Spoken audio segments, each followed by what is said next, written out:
Financial education is the possession of the set of skills and knowledge that allows an individual to make informed and effective decisions with all of their financial resources. It is also called financial literacy, and it's extremely important in order for you to make progress and get ahead in life.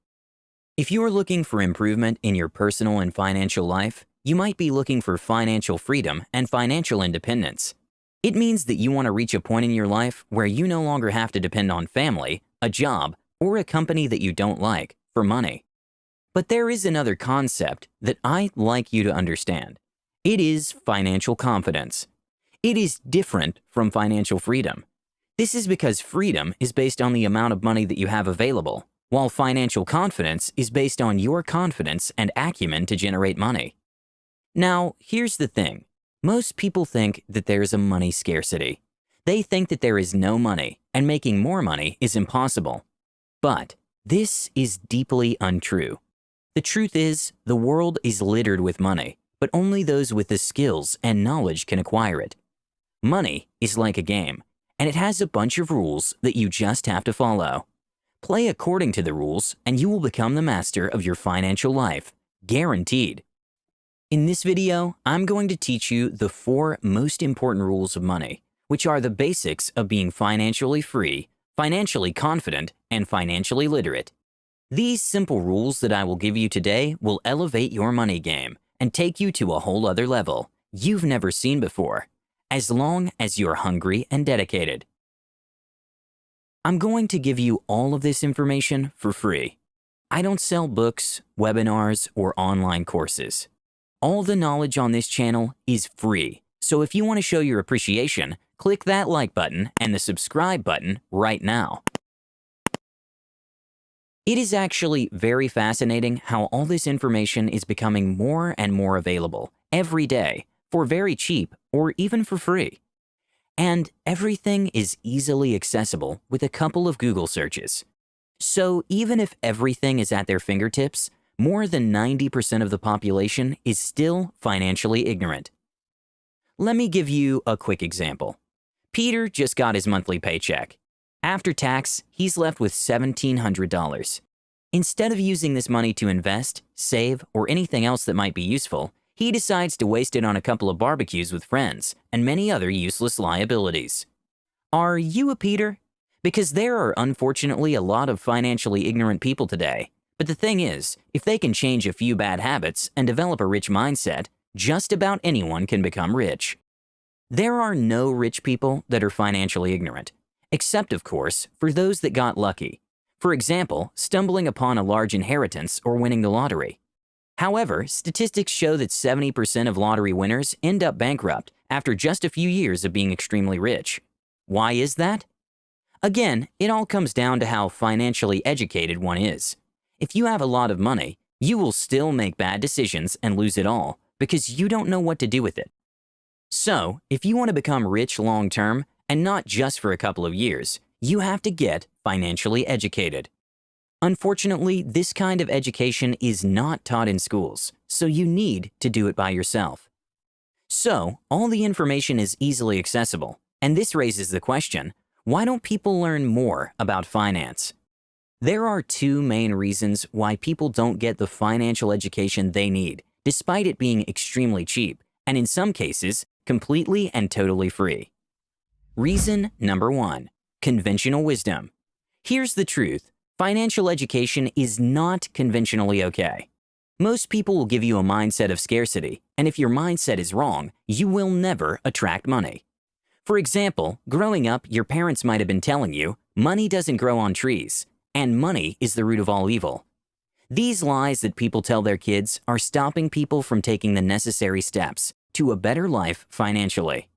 Another conventional concept that is widely thought but is extremely wrong is the negative connotation towards debt.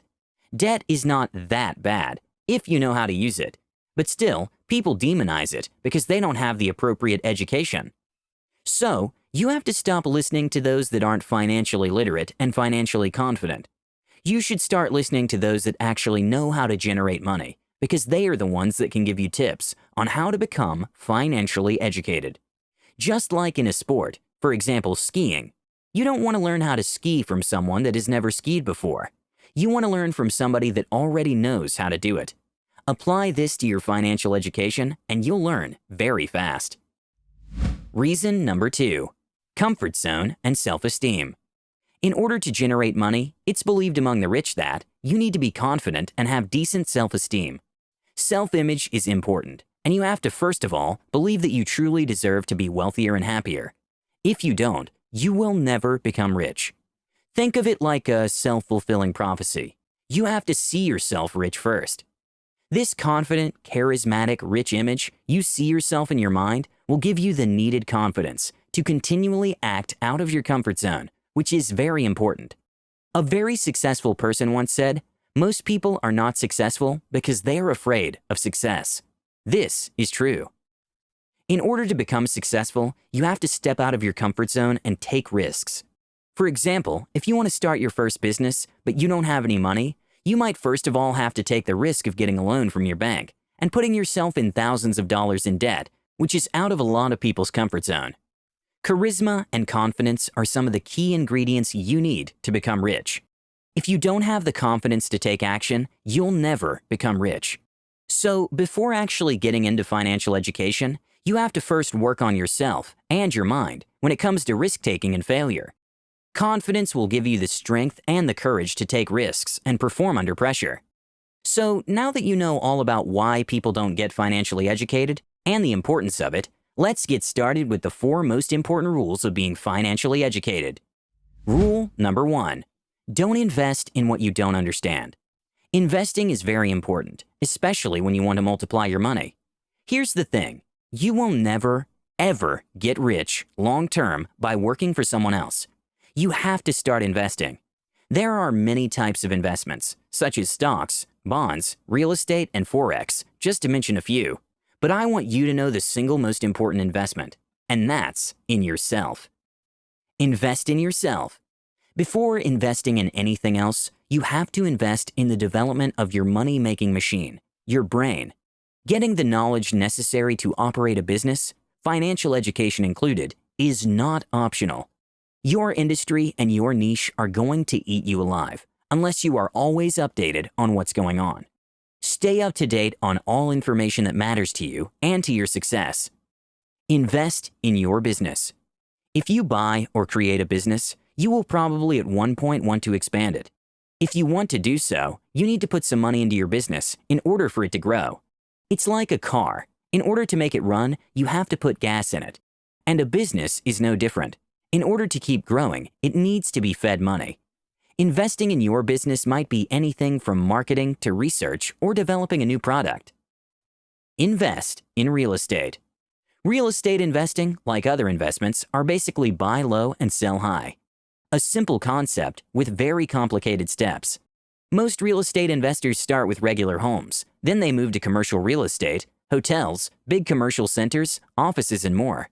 Basically, you find units, structures, with potential that have been mistreated. You fix them up, you wait for the price to rise, and then you sell that unit in order to make a profit. Invest in stocks. Stocks, or shares, are literally part of a company that is for sale to the public. When buying stocks, you have the right to a part of the profits of that business, which is the equivalent of your initial investment. Just like any other investment, the stock market is pretty risky, and there are a lot of people that lose a lot of money with it. So, these 4 are the most important and well-known types of investments. However, independently of the type of investment that you choose, you have to know what you're getting into. There are rules to follow, but equally, there's a lot of misleading information out there. A lot of people are willing to scam you just to take your money. So you have to be very, very careful who you listen to. Do heavy research before putting your money in something new. Or seek advice from a professional in that industry, preferably someone with skin in the game. Remember this rule. Never invest in something that you do not understand. Rule number 2. Debt is a powerful but deadly weapon. This one might be controversial, but the power of debt is underrated. All those that know how to use it will thrive, while those that are scared of it will miss a lot of opportunities. There is good and bad debt. Bad debt is anything that you know that you won't be able to pay off. For example, student loans.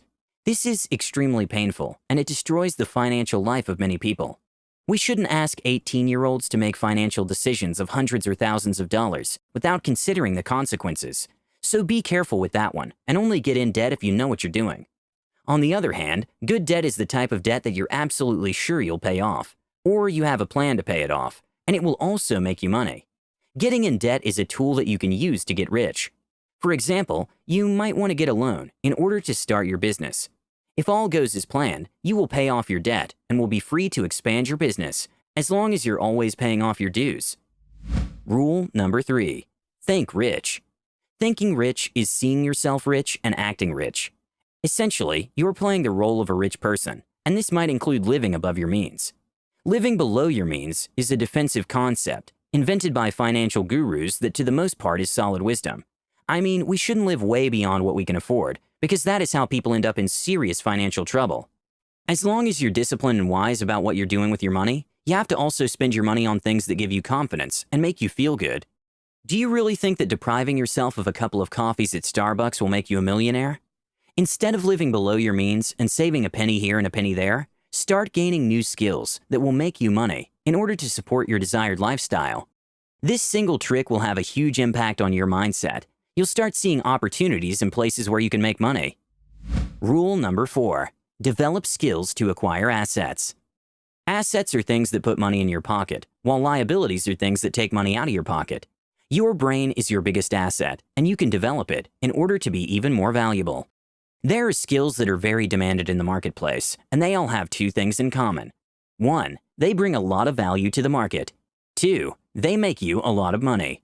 So instead of working for someone else, start developing skills that will help you generate income from nothing, just by delivering results to the market. Figure out what best fits your abilities and develop your first high-income skills in order to gain the resources necessary to acquire more and more assets. Well, that's it for today's video.